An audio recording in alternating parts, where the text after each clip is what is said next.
hemi kan budget han ti dan te po hi nia kan member zom takten he ti zo kian ti ula tin tun ma i sarkar masaka i semdan le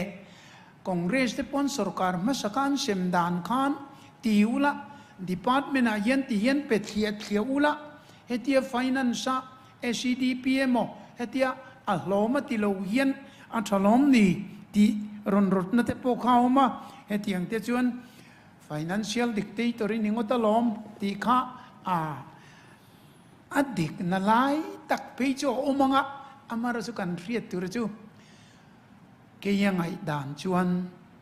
ti ta ila kan soi thei rual cho om lova congress ram masa kan pulal sang zula finance minister kan ne ya a thatlot soi sel tu ra om lo amaro chu thil tak chu minister ve mayania a thiante minister vik ania wangin khata poisa authority control na ne na titurin thu nei na a finally na nei lova chief minister power ngai chat mai ne khatianga chuan chu ti lo chu ania du sak big ti in chu kha ani ne nei pe chi hei ti kha minister cheu kwara department cheu kwara po in thik na te ya chu wangin khanga te pokan pulal sang zuala ka chief minister loni sela finance minister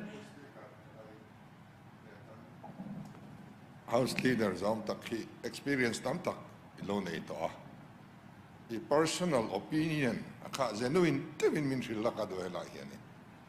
kankal social dan tura hian chief minister ina finance a control hi kanram tan thazok in iriange ikan timenge ninda setiang bola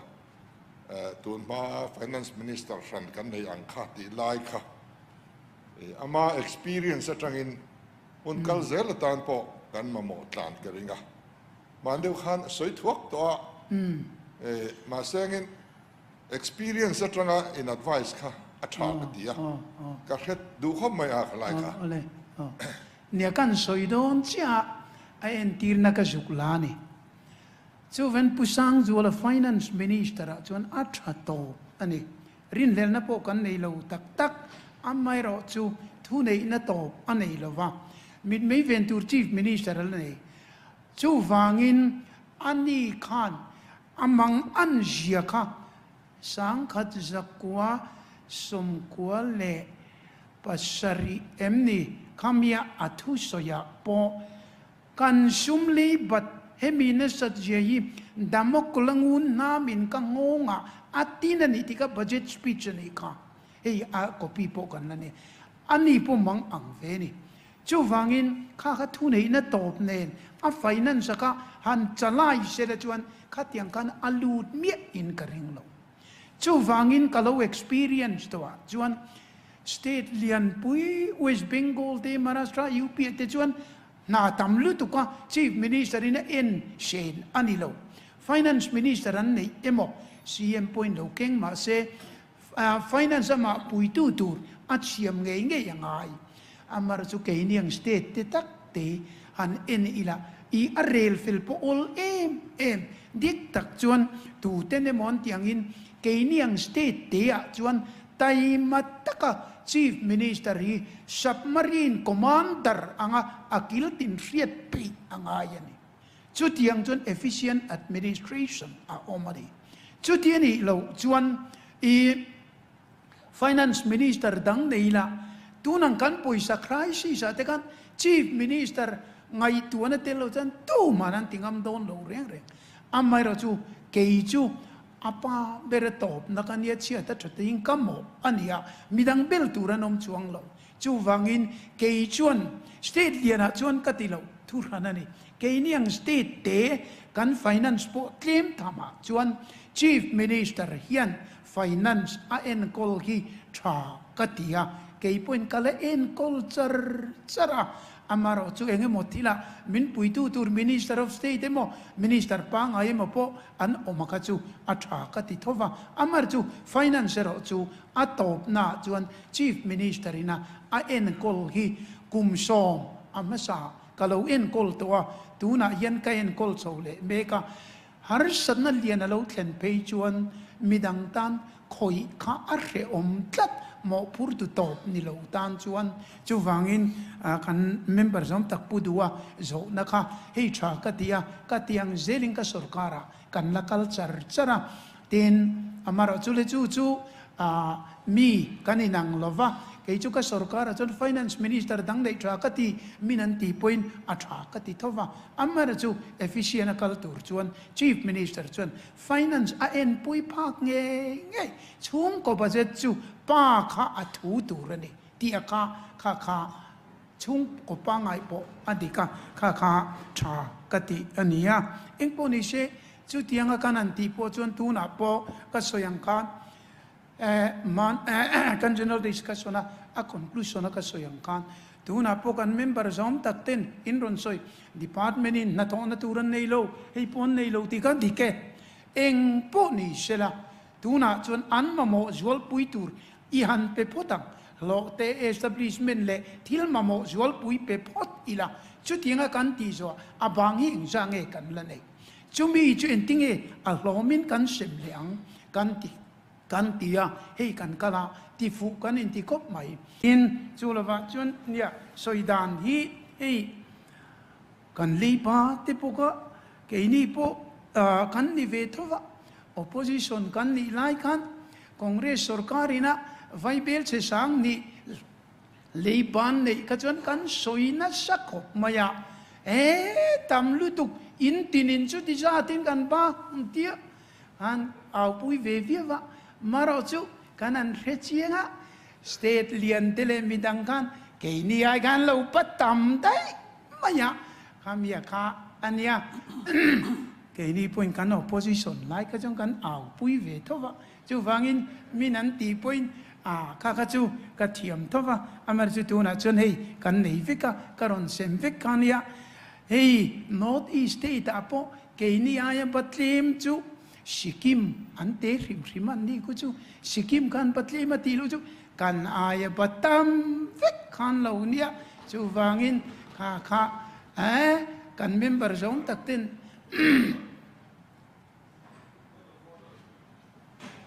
amok kati khop me ki leiba hi kan tho chu tanga te a soi thin tur ani kan chief minister hian ron ti le thina ke chu ka ding lo thei lo a chan chu nia Maharashtra ron soi si ani kha chu za som pasri chau ni an tho chu tangin lulul thilin kan ti po ni theya nia atam sok te pon nia amaro chu mi pui ten zom ka ti khati anga tilai mun zom taka hian adikini soyang u a soi turan zom ni soyang a percentage in Who speaker? A percentage ka sa iyo. A GSD people here in hey kakolata hian state dang ho hi an tam lutuk. Tin an thok chuak tam big lo na galan pon 44.2 ni. Tin scan ro actual actual hey ke pokani RBI and RBI state finance study of budget 2021 kan ya hi actual hiong lo re actual sang ni som ni actual om chuna ne aba ke chu dang lam the ni actual sakhan leiba ke dia ya ziom zo ke state som ni le pathum man ne ke ne ai chezo chu state pasari chaw Ani ma thandai ik document nei kha eng tik ko mi nge. sang ni som ni pakhat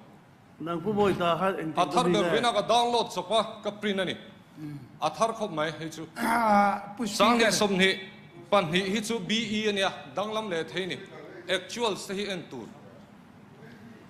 chok chuak zia to lo ila tha ka ti khop mai angai le ngai a kan in hial thina kan soi le don ni chuan percentage to GSDP in soi la kan figure chu update mod update lo mo atle min ain ang lo thianga amar chu GSDP percentage theva kan soi chuan India na turam lo ani chu chu min an soi dan thin India ram point an soi dan thin Khawlbawm an soi dan thin ani chu mi kala kan soi thin awang hian ei chu ti to lo thai kan ti ni Who speaker hey sang ni som paru tanga sang ni som ni pani ni ka nei hi Ngoro eng ding mi kha nei kha. ngoro push Ngoro speaker lok kanin niala hai kan di chiang. Puthang mo I nei kha sang di le som ni le exam mo. I mas kha vot thamai dei tong khia thai si lo yo sin si ya.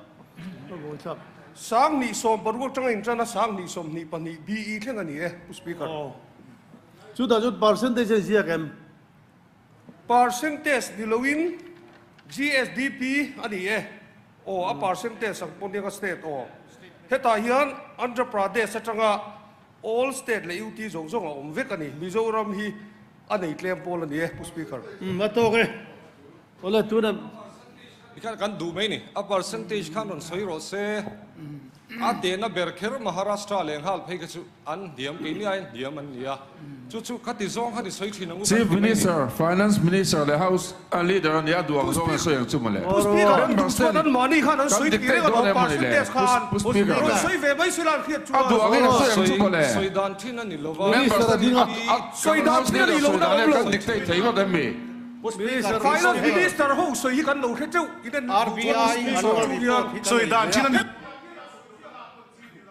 minister dinga kha Tom Kapo la minister lo le finance la khoi ngai lo hian indudu ron soi lo ula ni mai.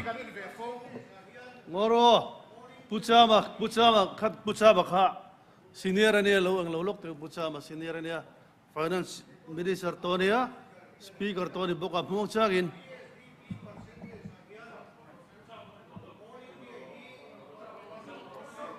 31.2 ania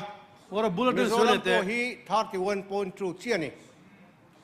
notice a hian keini aya niam chu Sikkim chian nia 29.6 ania Nagaland hi 44.2 ania Meghalaya hi 39.2 Manipur hi keini ain chetein an sanga 31.9 ania Assam hi 31.9 oh Manipur ka 31.9 ni 0.3 ania Assam hit 31.9. Tripura po hit 36.3 and yeah. All India level nen Mizoram GSD at in kan liabilities he all India level ang chia kan niya. Notice a hian Sikkim ti lo chu ke ni ainan an sang vikani. ole ti kha ni kha ju kan soi do lawang e lo soi su lo ngai ro khoi takin ti khan kan speaker lui ni to Mizoram tak mithiam gold medalist pulal cham liana gold medalist ania MA apo mithiam ania aron soi chiang ta a kan sarkar hadok tele kan zoram hi chia kan di lo ti ma chia king chuarang hi dik lo le midang lo ti boy to su chi bi sa jom tak khoi takin chun jom lo le Mizoram hi kan chelo